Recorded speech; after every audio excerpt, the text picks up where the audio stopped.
Tako, imamo posnete video enote. Ker smo v fazi predpriprave se res dobro pripravili na snemanje, je marsikateri posnetek v tej točki že toliko dober, da je vreden objave.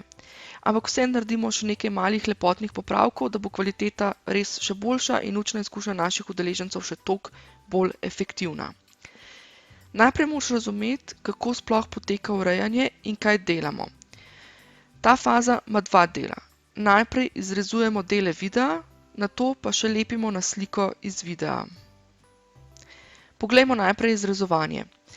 Predstavljaj si posnetke, ki si jih naredil v prejšnji fazi projekta kot filmski trak, ali pa za malo starejše, kakor trak VHS ali pa audio kasete. Zdaj bomo najprej določene dele traka izrezali. Pri tistih posnetkih, kjer imamo sliko in govor, bomo odstranili dele, kjer je tišina.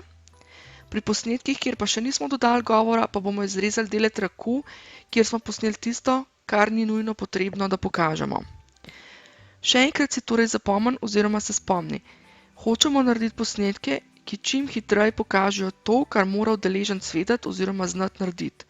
Oziroma take posnetke, ki kažejo samo tisto, kar je nujno, da udeleženec ve oziroma zna. V drugem delu obdelovanja videa pa bomo našemu videu dodali še lepotne popravke.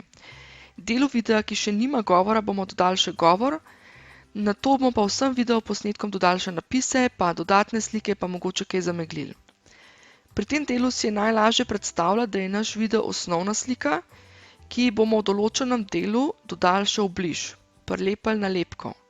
In za vsako nalepko moramo pa samo določiti, koliko časa naj bo nalepljena oziroma prikazana prek originalne slike.